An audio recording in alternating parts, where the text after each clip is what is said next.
Good morning student. My self Rajesh Kumar Singh.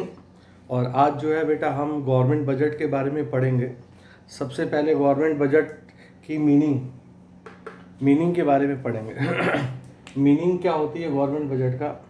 तो बोला जाता है बेटा, it is estimated receipt and estimated expenditure of government during coming financial year. आने वाले साल में गवर्नमेंट कितना पैसा खर्च करेगी, उसको कितना पैसा मिलेगा different sectors, and that is mean by government budget. फिर objective of government budget. Objective क्या क्या होता है? तो पहला ऑब्जेक्टिव जो है वो reducing iniquity of income and wealth. तो इसके लिए जो है वो गवर्नमेंट के पास दो टूल्स होते हैं, एक होता है टैक्स और दूसरा होता है सब्सिडी। गवर्नमेंट क्या करती है? गवर्नमेंट जो है वो अमीर आदमी पे टैक्स इम्पोज करती है तो उसकी इनकम कम हो जाती है, और गरीब को जो है वो सब्सिडी प्रोवाइड करती है तो उसकी इनकम बढ़ जाती है। और इस तरह से गवर्नमेंट जो है वो बजट में अमीर और गरीब के बीच में गैप जो है वो कम करती है। तो redistribution of income and wealth सबसे पहला ऑब्जेक्टिव है गवर्नमेंट बजट में। दूसरा जो ऑब्जेक्टिव है reallocation of resources. Reallocation of resources वही दो टूल्स हैं, टैक्स और सब्सिडी। इससे जो है वो गवर्नमेंट जो है वो रीएलोकेट करती है रिसोर्सेज का। बेटा कभी कभी गवर्नमेंट को लगता है कि गवर्नमेंट के पास जितने भी रिसोर्सेज है या इंडिया में जो भी है वो सब गवर्नमेंट का ही है। तो गवर्नमेंट के पास जो भी रिसोर्सेज है, चाहे वो ह्यूमन रिसोर्सेज हों, चाहे वो कैपिटल रिसोर्सेज हों, कुछ भी हो, तो गवर्नमेंट को लगता है कि ज़्यादा से ज़्यादा रिसोर्सेज जो है वो हार्मफुल गुड्स के प्रोडक्शन में लगे हुए हैं। प्राइवेट एंटरप्राइजेस हमेशा उस गुड्स को प्रोड्यूस कर रहे हैं, रिसोर्सेज का यूज़ कर रहे हैं जिसमें प्रॉफिट ज़्यादा हो रहा है, सोशल वेलफेयर को नेग्लेक्ट किया जाता है। तो सरकार वही करती है कि अगर कोई प्रॉफिट मोटिव से ज़्यादा जो है वो प्रोड्यूस कर रहा है और रिसोर्सेज का वहाँ ज़्यादा यूज़ हो रहा है और नेसेसरी गुड्स के प्रोडक्शन में कोई भी रिसोर्सेज का यूज़ उतना नहीं हो रहा, तो गवर्नमेंट जो है वो हार्मफुल गुड्स जो प्रॉफिट ज़्यादा होता है उस पर जो है वो टैक्स लगा देती है सरकार, और जो नेसेसरी गुड्स है उस पर सरकार जो है वो सब्सिडी देती है। तो हार्मफुल गुड्स जो है उस पर जैसे टैक्स देती है गवर्नमेंट, टैक्स लगाती है, इम्पोज करती है, तो वो गुड महंगा होता है तो उसकी प्रोडक्शन जो है वो कम हो जाती है, क्योंकि सीधी सी बात है महंगा होगा तो डिमांड कम होगी, डिमांड कम होगा तो प्रोडक्शन कम हो जाएगा, और फिर वहाँ से रिसोर्सेज मूव करेंगे नेसेसरी गुड्स में। तो सरकार जो है वो बजट से मेंटेन करती है प्रॉफिट मैक्सिमाइजेशन, सोशल वेलफेयर जो है वो दोनों को कैसे बैलेंस किया जाए। तीसरा है इकोनॉमिक स्टेबिलिटी। इकोनॉमिक स्टेबिलिटी आपको मालूम है कि इन्फ्लेशन आ जाता है इकोनॉमी में, कभी डिफ्लेशन होता है, तो इकोनॉमी सरकार चाहती है बजट में कि जो है वो स्टेबल पोजीशन में रहे, ना इन्फ्लेशन हो ना डिफ्लेशन हो। तो उसके लिए गवर्नमेंट क्या करती है कि अगर इन्फ्लेशन होता है इकोनॉमी में तो गवर्नमेंट जो है अपने खर्चे को कम कर देती है ना। इन्फ्लेशन होता है तो याद रखना, इन्फ्लेशन होता है तो अपने खर्चे को कम कर देती है, और डिफ्लेशन होता है इकोनॉमी में तो खर्चे को बढ़ा देती है, और इस तरह से स्टेबल पोजीशन में रखने की कोशिश करती है। फोर्थ है रिड्यूसिंग रीजनल इनइक्विटी या डिस्पैरिटी। तो यहाँ पे जो है वो फोर्थ वाली जो पॉइंट है उसमें जैसे सरकार क्या करती है कि बजट से ये भी करती है कि अगर मान के चलो कि बैकवर्ड एरिया में कोई इंडस्ट्री खोलेगा तो उसको सब्सिडी प्रोवाइड की जाएगी, ठीक है। तो ऐसे होगा क्या, अगर कोई बैकवर्ड एरिया में जो है इंडस्ट्री खोलेगा तो डेफिनेटली उस एरिया का जो है वो इनकम बढ़ेगा, और फिर रीजनल बैलेंस डेवलपमेंट हो सकता है। नहीं तो सरकार ऐसा थोड़ी करती कि अभी मान के चलो कि हर इन्वेस्टमेंट का जो भी इन्वेस्टमेंट होता है सरकार बजट में अनाउंस करती है, तो वो हमेशा मुंबई और दिल्ली में करती इन्वेस्टमेंट। वो रेलवे का जो है वो प्लांट रायला में जो है वो क्यों खोला? खोलने के पीछे मकसद यही था कि रायला के भी लोगों की जो है वो इनकम जो है वो इंक्रीज हो, और इनइक्विटी ऑफ इनकम जो है वो रीजनल वाइज जो है वो कम हो। तो सरकार बजट में ये भी करती है। इसके बाद इंपॉर्टेंट है component of government budget. Component of government budget में आप देखोगे बेटा कि गवर्नमेंट बजट दो पार्ट में टूटा है, total receipt, total expenditure. Total receipt दो पार्ट में टूटा हुआ, revenue receipt and capital receipt. सरकार को बहुत सारे पैसे मिलते हैं, आपको कैसे मालूम चले कि वो जो पैसा है सरकार का वो रेवेन्यू रिसिप्ट है या कैपिटल रिसिप्ट है? तो उसके पीछे जो है ये याद रखना डेफिनेशन, ये डेफिनेशन मैं लिख रहा हूं यहाँ पे कि neither create liability nor decrease in assets. सरकार का अगर ये दोनों चीज नहीं हो रहा तो वो पैसा रेवेन्यू रिसिप्ट है, ना तो लाइबिलिटी क्रिएट हो रही है गवर्नमेंट की, ना जो है उसके एसेट्स कम हो रहे हैं। और अगर ऐसा हो रहा है, क्रिएट लाइबिलिटी और इंक्रीज इन और डिक्रीज इन एसेट्स, तो वो कैपिटल रिसिप्ट है सरकार का। तो इस तरह से क्लासिफाई करोगे, एग्जाम में डिफाइन आएगा तो आप लिखोगे कि revenue receipt are those receipt of the government by which there is neither decrease in assets nor there is creation of liability. ठीक है, और वैसे कैपिटल रिसिप्ट का डेफिनेशन लिखोगे कि those receipt of the government by which there is creation of liability और decrease in assets.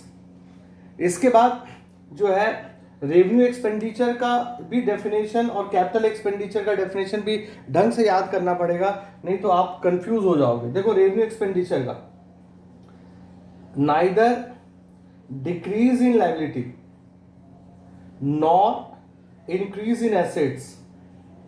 सरकार खर्च तो कर रही है लेकिन ना तो उसका लाइबिलिटी जो है वो कम हो रहा, ना ही उसके एसेट्स बढ़ रहे हैं। और अगर ये चीज हो रहा तो वो कैपिटल एक्सपेंडिचर है, डिक्रीज इन लाइबिलिटी और इंक्रीज इन एसेट्स। तो एग्जाम में जो है वो इजी क्वेश्चन आएगा तो डिफाइन देने के लिए आएगा और एग्जाम्पल देने के लिए आएगा, लेकिन थोड़ा सा हार्ड क्वेश्चन आएगा तो आपको जो है वो एग्जाम्पल दिए होंगे और आपको क्लासीफाई करना पड़ेगा कि कौन सा रेवेन्यू रिसिप्ट है, कौन सा कैपिटल रिसिप्ट है। तो ये चीज का आप ध्यान देना है ना, ज्यादा से ज्यादा एग्जाम्पल पढ़ना। फिर रेवेन्यू रिसिप्ट दो पार्ट में टूटता है, टैक्स और नॉन टैक्स में। ठीक है, और टैक्स भी दो पार्ट में टूट रहा है, डायरेक्ट और इनडायरेक्ट। अब डायरेक्ट और इनडायरेक्ट टैक्स में क्या डिफरेंस है आपको जो है वो याद होनी चाहिए। तो जिसमें हम अपनी बर्डन को शिफ्ट जो है वो नहीं कर सकते वो डायरेक्ट टैक्स होता है, और जिसमें हम अपनी बर्डन को शिफ्ट कर सकते हैं वो इनडायरेक्ट टैक्स होता है। और डायरेक्ट टैक्स जो है वो प्रोग्रेसिव होता है नेचर का, और इनडायरेक्ट टैक्स जो है वो रिग्रेसिव होता है नेचर का। डायरेक्ट टैक्स प्रोग्रेसिव कैसे है, तो प्रोग्रेसिव टैक्स वो टैक्स होता है जैसे जैसे इनकम बढ़ती है वैसे वैसे रेट टैक्स का बढ़ता है, तो उसको प्रोग्रेसिव बोला जाता है। और रिग्रेसिव टैक्स वो टैक्स होता है जैसे जैसे इनकम बढ़ती है वैसे वैसे रेट टैक्स का जो है वो कम हो जाता है। तो indirect tax is regressive in nature, direct tax is progressive in nature. Direct tax जो है वो रिच पर बर्डन जो है वो क्रिएट करता है, और इनडायरेक्ट टैक्स जो है वो पुअर पे बर्डन जो है वो क्रिएट करता है। एग्जाम्पल दे सकते हो, कॉर्पोरेशन टैक्स जो है income tax example of direct tax, GST is example of indirect tax, example दे सकते हो। फिर ये जो है आपने जो है वो पढ़ा डायरेक्ट और इनडायरेक्ट के बारे में। फिर एग्जाम में नॉन टैक्स के कंपोनेंट्स जो है आपको ध्यान में रखने हैं, ताकि एग्जाम में जब क्लासिफाई करने के लिए आएगा तो आप आराम से क्लासिफाई कर सकते हो कि ये रेवेन्यू रिसिप्ट है या कैपिटल रिसिप्ट है। तो इंटरेस्ट जो है वो रेवेन्यू रिसिप्ट है, नॉन टैक्स का कंपोनेंट है। प्रॉफिट एंड डिविडेंड ये भी जो है वो नॉन टैक्स के कंपोनेंट है। फी, गवर्नमेंट अगर कोई सर्विसेज दे रही है उसके अगेंस्ट पैसा चार्ज कर रही है तो दैट इज फी, वो भी नॉन टैक्स की कंपोनेंट है। Licence fee, if somebody want to perform any duty in the society, then he or she take permission from the government कि I want to perform this duty in the society, तो government charge some amount from them and that is meant by license fee। Fine and penalty आपको मालूम है, traffic rule तोड़ते रहते हो तो आपको मालूम है कि फाइन एंड पेनाल्टीज क्या होते हैं। इस चीट होता है कि if somebody die and there is no legal hire of that property goes to government। अगर मान लो कोई मर गया और उसकी जो भी प्रॉपर्टी है तो वो, और उसका कोई लीगल हायर नहीं है तो प्रॉपर्टी गवर्नमेंट के खाते चल जाएगी, उसको बोलते हैं शीट। गिफ्ट एंड ग्रांट्स मालूम ही है आपको। स्पेशल असेसमेंट होता है कि अगर गवर्नमेंट कोई डेवलपमेंट का काम करवाई और जिसके कारण वहाँ पे वैल्यू ऑफ फिक्स एसेट्स आपकी प्राइस जो है वो बढ़ गई, तो डेफिनेटली आपको जब बेचोगे तो सम अमाउंट जो है वो गवर्नमेंट को देना पड़ेगा, तो that is mean by special assessment. आपका एक लैंड है मांडल में मान लो, वहाँ उसकी प्लॉट की वैल्यूएशन जो है वो 1 लाख है, लेकिन गवर्नमेंट ने वहाँ से जो है वो नेशनल हाईवे गुजार दिया या कैनल बन गई, ब्रिज बन गया, जिसके कारण आपकी वैल्यू प्रॉपर्टी की जो है वो बढ़ गई। तो जब आप बेचोगे वो प्रॉपर्टी को तो डेफिनेटली गवर्नमेंट का जो है वो डीएलसी रेट ये सब जो है वो बढ़ जाएगा और आपसे चार्ज कर लेगी, that is a special assessment. एक और है सेल ऑफ एक्सपेक्ट्रम। सेल ऑफ एक्सपेक्ट्रम भी नॉन टैक्स के कंपोनेंट है। बेटा जैसे ज़मीन बिकती है वैसे आसमान भी जो है वो बिकता है ना। तो सरकार जो है वो टेंडर देती है कि राजस्थान को ऊपर वाला एरिया जो है वो कौन कंपनी लेगा, तो उससे भी सरकार को जो है वो पैसे मिलते हैं। अब मान लो कि एयरटेल ने ले लिया, तो यहाँ पे जो भी इनकमिंग आउटगोइंग ये सब फैसिलिटी होगी वो एयरटेल जो है वो दूसरे कंपनी से चार्ज करेगी, लेकिन उसने पहले जो है वो डायरेक्टली गवर्नमेंट को जो है वो दे दिया था। That is sale of spectrum. इसके बाद रेवेन्यू एक्सपेंडिचर का एग्जाम्पल जो याद रखना, payment of salaries, pension, interest, expenditure on administrative services like defence, health, grant to state government. तो ग्रांट का मतलब होता है फ्री में। तो ये सब चीज जो है वो सरकार जब करती है रेवेन्यू एक्सपेंडिचर, तो सरकार का ना तो लायबिलिटी डिक्रीज होता है ना ही एसेट्स जो है वो बढ़ता है, इसलिए ये रेवेन्यू एक्सपेंडिचर है। और capital expenditure, loan given to state government, expenditure on building, road, flyover, factories, machineries, repayment of loan, ये सब जो है वो कैपिटल एक्सपेंडिचर है, क्योंकि इससे चाहे तो लायबिलिटी कम होती है या एसेट्स बढ़ते हैं। ठीक है, तो ये पार्ट हुआ। उसके बाद मेजर जो है वो बजटरी डेफिसिट। बजटरी डेफिसिट को जो है वो आप कैसे मेजर कर सकते हो, तो सबसे पहले हम जानते हैं कि बजट डेफिसिट क्या होता है। बजट डेफिसिट जो है वो क्या होती है, तो आप यहाँ देखोगे बजट डेफिसिट का formula, budget deficit is total expenditure minus total receipt. Means अभी हमने कंपोनेंट में पढ़ा था, इधर मैं बना दूं कंपोनेंट, आप देखना यहाँ कंपोनेंट बनाता हूं। ये है component of budget, total receipt, total expenditure. Total expenditure दो पार्ट में, revenue receipt, capital receipt, revenue expenditure, capital expenditure. तो ये दोनों का जो डिफरेंस है, ये दोनों का, इसको बजट डेफिसिट बोलते हैं। डिफाइन में जब आएगा तो फॉर्मूले के हिसाब से डिफाइन करना है कि it is difference between total expenditure and total receipt.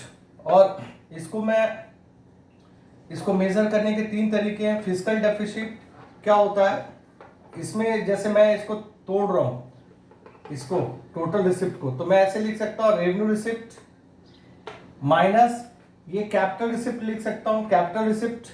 अब कैपिटल रिसिप्ट भी तीन पार्ट में टूटता है, डिसइन्वेस्टमेंट, रिकवरी ऑफ लोन और बोरोइंग। तो मैं यहाँ पे जो है वो ऐसे लिख रहा हूं, disinvestment, recovery of loan, borrowing. तो ये जो पार्ट है बेटा, ये पार्ट, ये जो है वो फिस्कल डेफिसिट है। तो इट इज डिफरेंस, ये है फिस्कल डेफिसिट, ये वाला पार्ट। तो it is difference between total expenditure and total receipt except borrowing. Borrowing को छोड़ के इसको जो है वो फिस्कल डेफिसिट बोला जाता है। लेकिन फिर भी आपको ये जानना जरूरी है कि the other name of fiscal deficit is boring. हमने बोरिंग को तो हटा दिया, अब बोरिंग, इसका दूसरा नाम है बोरिंग। समझो क्यों। द रीजन इज दैट कि अगर मान लो कि सरकार का खर्चा 100 का है, सरकार को टैक्स और नॉन टैक्स से 20 रुपए मिली, अपनी प्रॉपर्टी बेची, उससे 20 रुपए मिला, रिकवरी ऑफ लोन 20 रुपए मिला, रिकवरी ऑफ लोन से 20 रुपए मिला, तो सरकार का जो है वो डेफिसिट कितने का है, 100 माइनस 60, तो 40 का डेफिसिट है। तो सरकार के जितने भी सोर्सेज थे पैसा कलेक्ट करने वाले, टैक्स और नॉन टैक्स से पैसा आ चुका है, अपनी प्रॉपर्टी बेच के पैसा आ चुका है, revenue of recovery of loan से पैसा आ चुका है। तो सरकार के पास इस डेफिसिट को पूरा करने के लिए 40 रुपया जो है वो बोरो करना पड़ेगा। तो सरकार फिस्कल डेफिसिट इसलिए निकालती है ताकि सरकार को मालूम चल सके कि उसको कितना अमाउंट बोरो करना है टू मेक फिस्कल डिसिप्लिन। इसके इम्प्लीकेशन बहुत इंपॉर्टेंट है फिस्कल डेफिसिट के, जो आ सकते हैं एग्जाम में। सबसे पहले फिस्कल डेफिसिट से डेप्थ ट्रैप में हम फंस जाते हैं। एक उधारी को चुकाने के लिए दूसरा उधारी को चुकाने के लिए तीसरा उधारी जो है हम लेते हैं, तो इसलिए हम डेट ट्रैप में जो है वो फंस सकते हैं। इन्फ्लेशन, महंगाई बढ़ता है, इसके पीछे आप समझो बेटा, गवर्नमेंट के दो तरह के खर्चे होते हैं, एक डेवलपमेंट का खर्चा होता है, एक नॉन डेवलपमेंट का होता है खर्चा।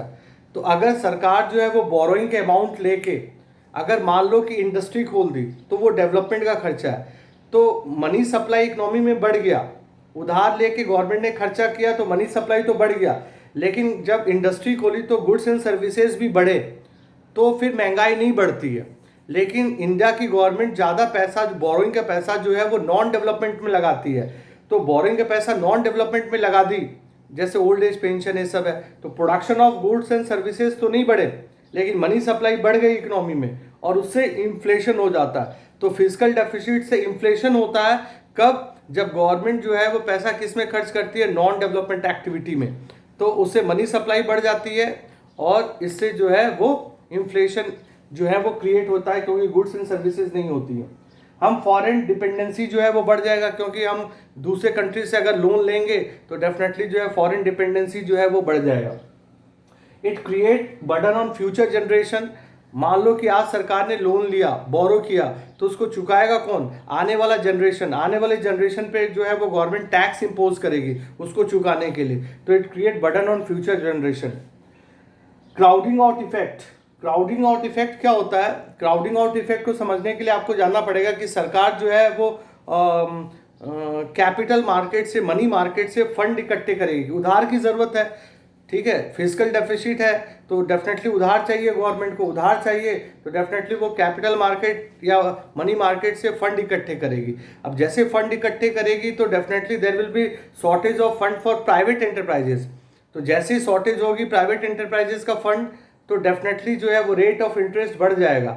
रेट ऑफ इंटरेस्ट जैसे ही बढ़ेगा वैसे ही जो है वो इन्वेस्टमेंट इकोनॉमी में कम होंगे, और इन्वेस्टमेंट जैसे ही कम होगा वैसे ही level of income, employment, output सब कम होगा। उसी को बोला जाता है क्राउडिंग आउट इफेक्ट। और एक और है इसकी इम्प्लीकेशन कि बेटा इससे जो है वो सरकार अपनी वर्दीनेस जो है वो खो जाएगी, खो देगी इंटरनेशनल मार्केट में। जैसे अगर मान लो हम बार बार किसी से उधार लेंगे तो हम अपनी वर्दीनेस जो है उसके सामने खो देते हैं। वैसे अगर इंडियन गवर्नमेंट जो है वो ज़्यादा से ज़्यादा उधार लेगी तो डेफिनेटली कोई भी कंट्री जो है, जैसे इंडिया के प्रधानमंत्री जो है नरेंद्र मोदी गए किसी कंट्री में, तो वो लोग बोलेंगे कि देखो आ गया भीख मांगने के लिए, भागो। तो अपनी वर्दीनेस जो है वो खो जाता है फिजिकल डेफिसिट के कारण, इंटरनेशनल वर्दीनेस। इसके बाद जो है वो प्राइमरी डेफिसिट का फॉर्मूला देखो। Primary deficit is equal to जो फिजिकल डेफिसिट निकला, इसमें इंटरेस्ट पेमेंट माइनस कर दिए, and that is mean by primary deficit. मतलब अब प्राइमरी डेफिसिट क्यों निकाला जाता है समझो। ये बेटा बोरोइंग है, फिजिकल डेफिसिट का दूसरा नाम बोरोइंग, और इंटरेस्ट पेमेंट को नॉन डेवलपमेंट एक्टिविटी पे खर्चा बोलते हैं, नॉन डेवलपमेंट एक्टिविटी पे खर्चा बोलते हैं। तो बोरिंग, मान लो कि इंडियन गवर्नमेंट ने 27 रुपया बोरो किया और ब्याज में चुका दिया 23 रुपया, तो इसका मतलब कितना डेवलपमेंट, ये जो 4 रुपया है ये किस में खर्च हुआ है? डेवलपमेंट एक्टिविटी में। तो प्राइमरी डेफिसिट इसलिए सरकार निकालती है कि ताकि सरकार को मालूम चल सके कि बोरिंग का कितना पैसा डेवलपमेंट एक्टिविटी में जो है वो खर्च हो रहा। कभी कभी एग्जाम में आ जाता है कि what does zero primary deficit mean. Zero का मतलब क्या होगा? तो जीरो का मतलब होगा कि ये 27 हो जाएगा, तभी तो जीरो आएगा ये। तो जीरो प्राइमरी डेफिसिट मींस कि all the money receive in the form of borrowing is spend on non development activity. ठीक है, पूरे पैसा जो है बोरिंग का नॉन डेवलपमेंट एक्टिविटी में खर्च कर दिए और डेवलपमेंट में कुछ भी नहीं खर्चा किया गया। और यही सब के कारण जो है हमको उधार जो है नेक्स्ट ईयर जो है वो लेना ही पड़ेगा। तो फिजिकल डेफिसिट का प्राइमरी जो कॉज होता है वो प्राइमरी डेफिसिट होता है। प्राइमरी डेफिसिट जो है वो जितना कम होगा, फिजिकल डेफिसिट जो है आने वाले सालों में उतना जो है वो बढ़ता रहेगा। फिर उसके बाद revenue deficit. Revenue deficit is difference between revenue expenditure and revenue receipt. ठीक है, अब रेवेन्यू डेफिसिट हो गया। अब रेवेन्यू का डेफिनेशन अगर आपको याद होगा तो मैंने ऐसे लिखा था कि नाइदर